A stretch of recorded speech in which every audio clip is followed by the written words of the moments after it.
Welcome, seekers and everybody else. I had an intro and then I just completely forgot it as soon as I started this up. Seekers, sages, and I had another one, but I can't remember. Anyway, yeah, so this might be how this whole video is today, as I am kind of not with it today with the rain and everything like that. And I have an assistant cat who is probably going to continue to try to force his way onto the video, because that's what he does. Anyway, today's class is the Basics 101.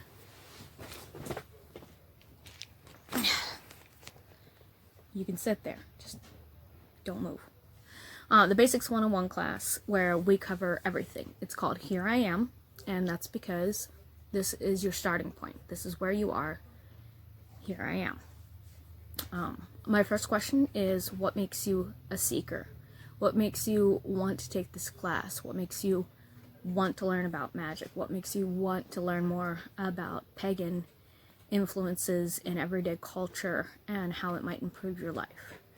This is one of those things that you can write on the first page on your book, is what makes me a seeker, and then list all the reasons why you would want to learn about what we're doing with this whole spiel. Another thing you can work on in your book is what makes you feel sacred or not so sacred, because everything that I work with generally ends up to being in some sort of duality. So feeling sacred is just as important as figuring out what makes you feel not so sacred. Feeling things like, it makes me feel sacred when I go out and stare at the full moon for 5 minutes each full moon. It makes me happy. Or things that make me feel not so sacred is, I have an issue with anger management and I need to better myself on it. When I get angry and I yell at people, I feel not so sacred. So, on your second page, make a little hot dog fold or draw a line or whatever you want to do. You can even have the paper this way. And what makes me feel sacred and what makes me feel not so sacred. Make a little list. And when you read over these lists when you're done, realize that what makes you feel sacred and what makes you not feel sacred are both parts of you. Some of it you might want to enhance, some of it you might want to change, some of it you might want to get rid of, some of it you might want to alter. But once it's down and it's written and you can actually look at it, it's a good thing to go over. You can always add to these lists as we go through the weeks, or you can always cross things off, like what makes me feel not so sacred. Let's say that you have a problem with alcohol, or a problem with caffeine, or something like that, and you make it through this whole course, and you no longer drink caffeine, then you can mark that off. Or, what makes me feel sacred, if you enhance, like, the going out and looking at the moon every full moon, and you figure out that it makes me feel sacred to do a moon ritual, you've enhanced that. Everything is change. Everything is a little bit chaos. There are outside forces, there are inside forces. As they say, as above, so below, as within, so without, as within the universe, so within me. It's a duality. Duality is things with two sides. Sorry. One of the other things that I was going to go over is, when you're getting into this, duality for me, again, is important. So, you might hear about things like shadow work, where you work with the part of you that you view as a negative aspect. And then you might want to work on enhancing yourself, which, is more of a positive aspect. But both of those parts are still you. It's that whole two wolves inside you, all that stuff. You have more than one part of you. But we as people have been conditioned through years and years and years, even if we try to break ourselves, of many binary things. One is one thing, one is the other thing, and you're either one or the other. Things can be both. Like, I'm addicted to caffeine. This actually causes me a number of health issues. But if I work myself off of caffeine and I'm not drinking energy drinks every day or a 2 liter of Mountain Dew, and I get down to like a cup of coffee a day, It helps me be motivated in the morning. I always do my little coffee blessing where I stir the positivity in with the sugar to sweeten the day. And I always do counterclockwise with the creamer to banish the darkness. Ooh, excuse me. And use a little bit of magic each day. But balance is just as important as duality, at least in my book. So everything I say during these next few weeks, take it with a grain of salt. If you agree with it, look more into it. If you're confused about it, look more into it. If you disagree with it, that's fine. You don't have to use it yourself. All right. So in the duality, a lot of the pagan religions, of course, have, the god and the goddess, and the male aspects and the female aspects, and the divine masculine and the divine feminine. And all of this is all the same thing. The prism theory is about how there is an even higher where everything comes from. And if you think about a prism, this is all that magical energy coming into the prism and hitting the prism. And then you have love magic, you have house magic, you have dark magic, you have hedge witchery, you have all these different gods and goddesses and energies and spirits and everything like that that covers that. But all of that energy really comes from one place. That is the prism theory. I enjoy the prism theory because it just makes a little bit more sense. It's not saying, one god or one goddess. It's literally the essence of magic. The whole entirety of everything comes from this, and then it's just split through a prism in a little rainbow of amazing, beautiful, different aspects. When you come to studying, a lot of the things you might see are the groupings, like, are you a solitary witch, which is a witch that works on their own? Are you in a coven, which is a group of witches generally led by a high priestess or high priest, or a high priestess and a high priest?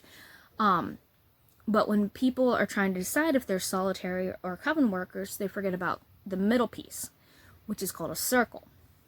A circle is super important in my book. It is super good to do with your friends. I'm a solitary witch. I do almost everything by myself. I am teaching my daughter, which I guess technically makes me hereditary, makes her hereditary, either way. But there's just the two of us doing this. But every so often, going to a drum circle, going to a full moon ritual with friends, planning out holidays together, like different holidays, whether it's something that you follow faith-wise or it's something you follow like group-wise.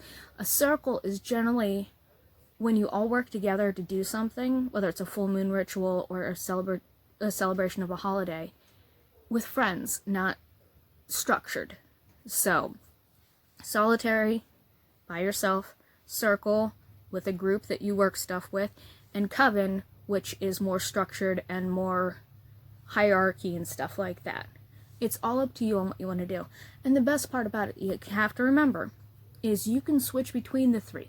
If you do coven work and you're like, this isn't really for me, I love hanging out with you guys, and they offer doing some circle work together, you can go to that. Or you can be in a coven and decide that you want to be a solitary after. Or your circle can become a coven if that's what you guys decide. It's all up to you.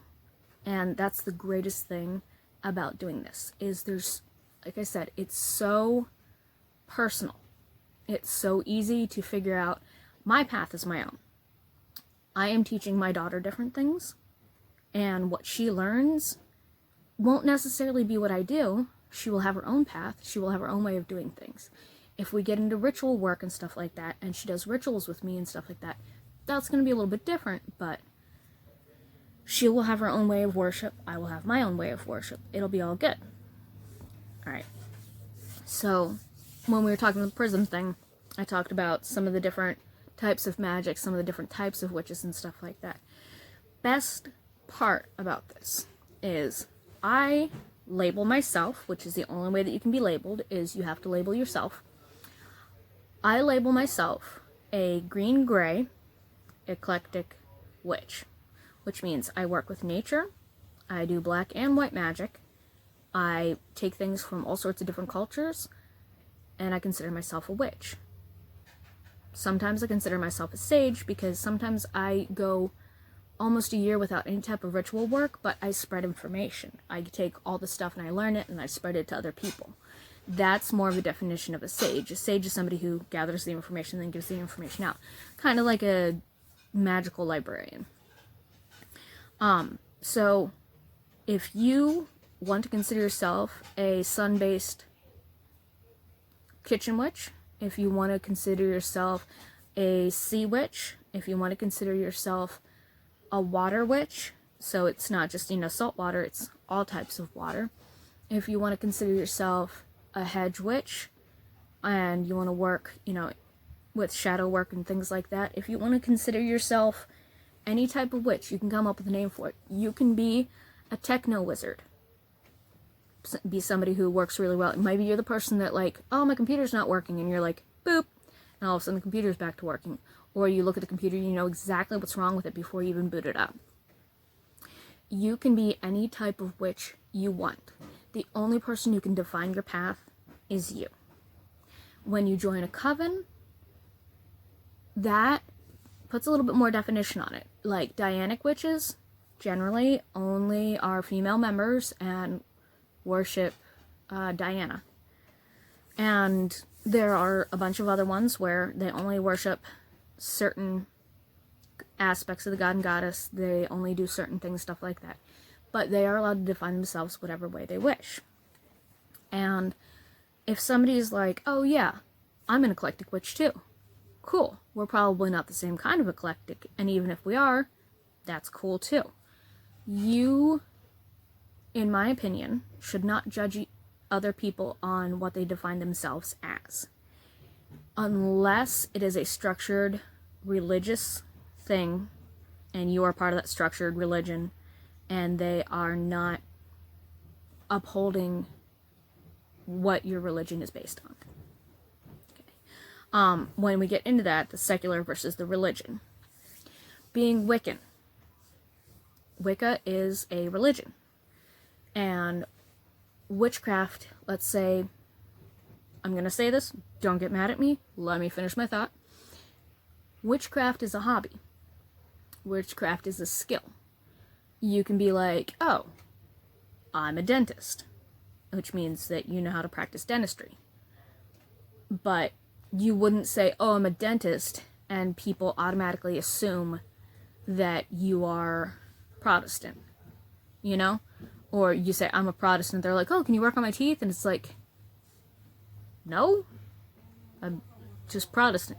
So, secular is having your magic separate than your religion.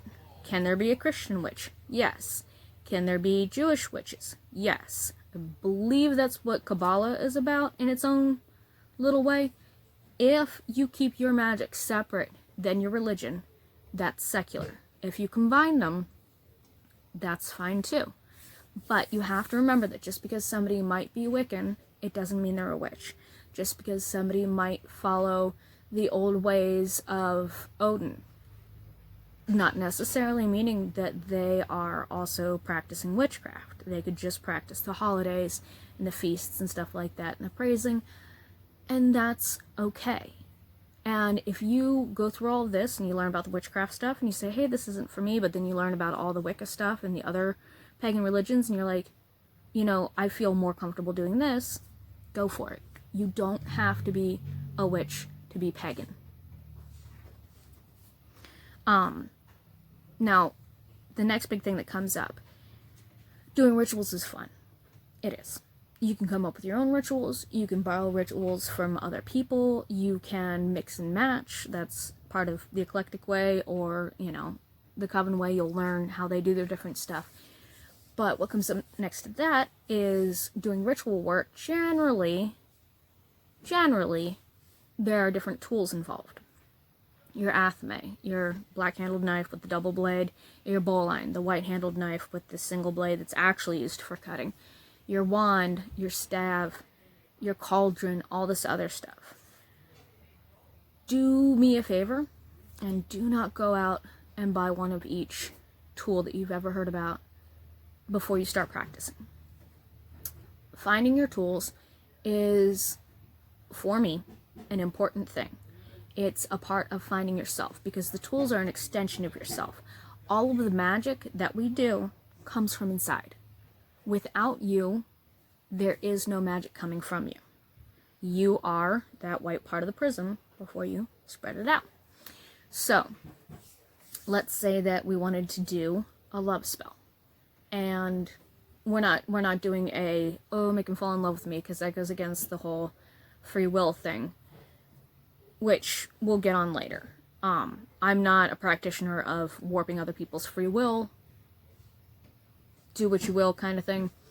But, so we're doing a bring love to me thing.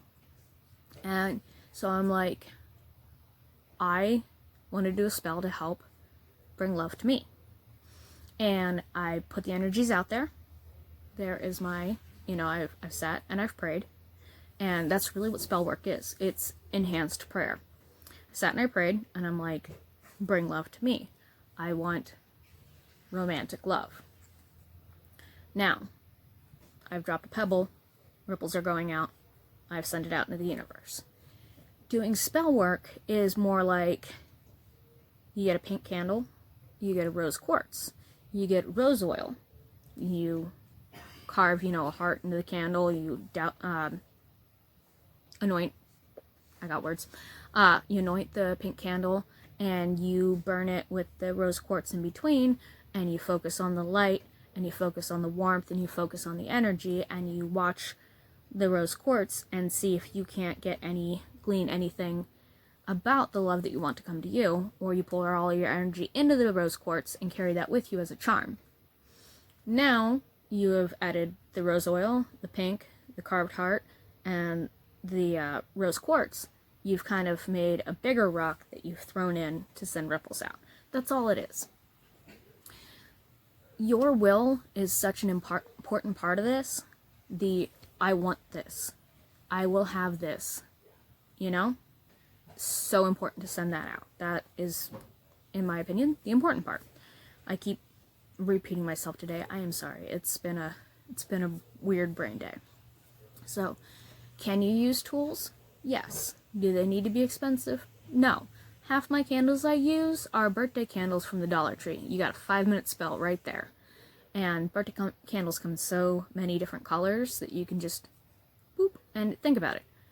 Birthday candles on a cake. Everybody tells you to make a wish, and then you blow it out. And then the smoke carries your wish where it's supposed to. It's low-level magic that everyone has been inundated to do for like their whole life.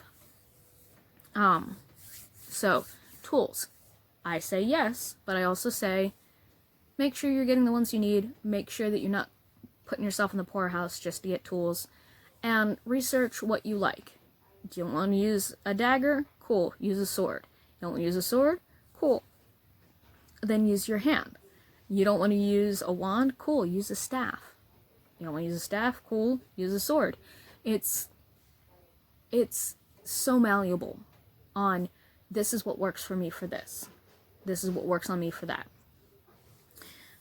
So the next thing that comes up in my list, and I know I'm streaming through this, and so if you need to rewind and listen to another part again, please do. If you have any questions after, please ask, and I will either make a follow-up video, or I will make another video, or tell you which video this question may be answered in later. Okay, the next thing that comes up is the elements, which we're used to the 4 elements, the 4 corners, and we're talking about the, basically the Western, if you think about it. Because if we go into Eastern elements and stuff like that, you have, metal, fire, wood, earth, and air, I think. But if we're going on the Western, you've got, earth, air, fire, water, and occasionally spirit, depending on whether you're doing 4 corners or you're doing other shapes. So, the elements. a lot of us are familiar with. I'm going to speak more on the Western because I'm more familiar with them. When you set up your altar, you know, having north, earth, south, fire, east, air, west, water. The way that I remember that is always W is water, okay, which makes east air.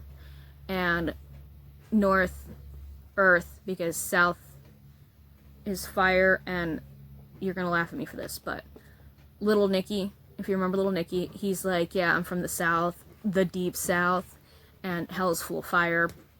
So that's the little way that I remember, which I know is silly, but that puts two of them so you can place the other two. The houses, you know, the slips for air, the nymphs for water, the gnomes for earth, and the salamanders for fire. What are you doing? Don't knock over my phone. Alright, sorry. Gotta yell at the cat. The elements can always help you. And if you think about it, you are made up of the elements. You are made up of star stuff. And one of the ways that I help remember that is there's a chant, and it goes, earth my body, water my blood. Would you stop attacking the blanket? Get. Earth my body, water my blood, air my breath, and fire my spirit. And that means that all of those elements are inside you, which is just as good as having them outside you. So if you need to do a quick magic and you draw on the element of yourself, you can do that. The other part of it is, if you do that, make sure that you're doing, like, the cakes and wine rituals are great, because when you pull energy from yourself, you get really, really tired. And cakes and wine is both a celebration of what you've done, and it's also a way to rehydrate and re-energize yourself with food. The elements are something that we will cover later, but you, like the little kind of homework thing that you can do, I guess it's more extra credit than homework, spend this week looking for little things that make you think of the elements. Like, let's say a red leaf could make you think of earth, because earth and leaves comes from trees, but it could also make you think of fire, because it's that bright, intense color. Dandelions can make you think of earth because they grow, or they can make you think of air because they turn into little poofs and they float away. Find things and see what elemental categories you feel they fit into, and start seeing a little bit of your world that way. Try finding one of each element each day for the next week. See how that goes. Okay. Next is representation, which I just covered slightly with that. Representation is cool. I have a this is one of the older Monster High dolls. It's one of the spider dolls. And I'm working on building her a... hold on a second. I dropped her. That's great. I'm working on building her an outfit because she represents Arachne, which is one of the deities that I pray to, especially when I'm doing crafting, especially when I'm doing crochet or sewing. Arachne was a weaver, and so by praying to her, I generally pray very quietly before I start my project, Arachne guide my hand, and then I start working. And I want to make a representation of her. So I take my spider Monster High doll, dress her as I would somebody who lived back in those times, and that's my representation for her. You could have Hecate as one of your deities and wear a necklace with a key on it. You could have Baba Yaga as one of your deities that you worship and wear, like, one of those chicken feet bronze necklace things, or like a little hut or something like that. Like, you could wear little things to represent different things. My small mala here, which I don't know, can we get this focused? Alright, hold on. Focus. Alright, this is the stone I hold on to. Okay. This one up here, see how it has the 4 sides? That's what I do my earth my body, water my blood, air my breath, and fire my spirit. Okay? This is a skull that I use for my prayer for Baba Yaga.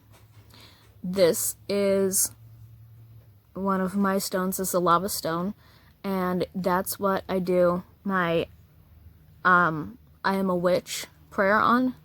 And my orange calcite here is my as above, so below, as within, so without stone.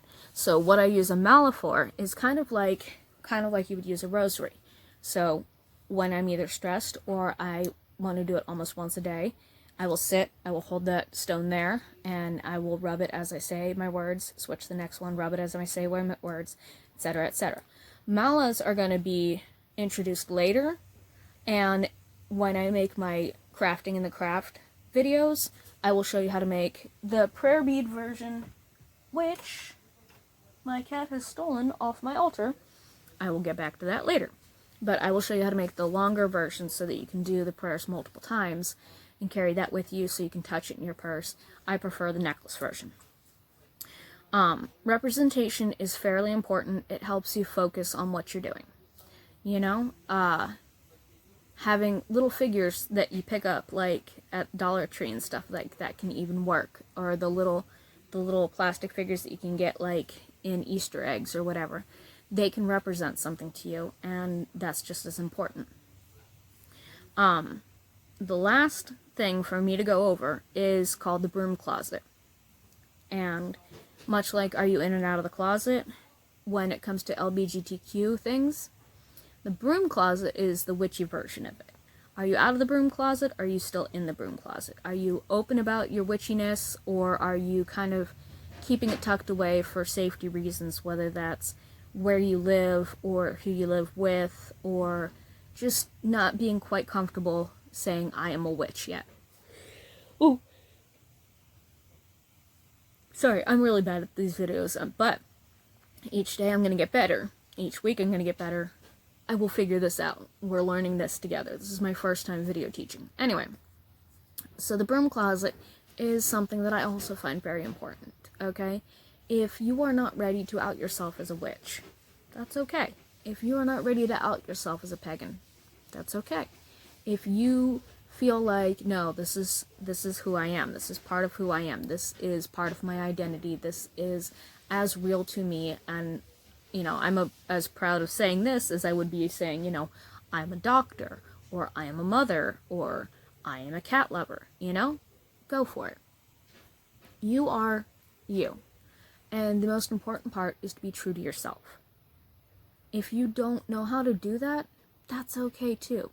Because so many of us have missed out on learning how to figure out who we are, that some of us are in our 30s and 40s and still figuring that out. I'm still figuring it out. I think I almost have it, but there's a lot that I'm still trying to figure out. Okay, my last thing that I have, my last actual homework, and it's not bonus work. We have that first page where what makes me a seeker. We have that second page where sacred and not so sacred. Your homework for this week. Okay? I know you can't show it to me, but I trust you to do it. Your homework for this week is write your goals of what you seek. Okay? Because the best part about this is you can always add to this list and you can always check out what you've already learned. What are you seeking with this? What are you thinking about? What makes you a seeker? I guess your first page and your homework are the same page, so if you want to combine them, go ahead. Because what makes me a seeker, and write your goals out for what you seek. What makes me a seeker is what makes you want to do this. And what are you seeking? I guess you could make a second page of that. If not, combine them. It's your book. You can do what you want with it. But it's important to have this list because 1, you see if I've answered all the questions that you need. 2, if I haven't, you can always ask or look up this stuff on your own. 3, as you learn about the stuff and complete it, you can always check it off, and it always feels great. I don't know anybody who doesn't feel great checking stuff off a list. So, that's been this week, and I hope that you guys had fun. I hope that I was at least an okay teacher. Next week is buzzwords, which will be a little bit more fun, and we will go over all sorts of words and all sorts of definitions and all sorts of, well, some people define it this way, other people define it this way, how would you define it, and stuff like that. keep doing your best, keep being your best self, and I will see you next week.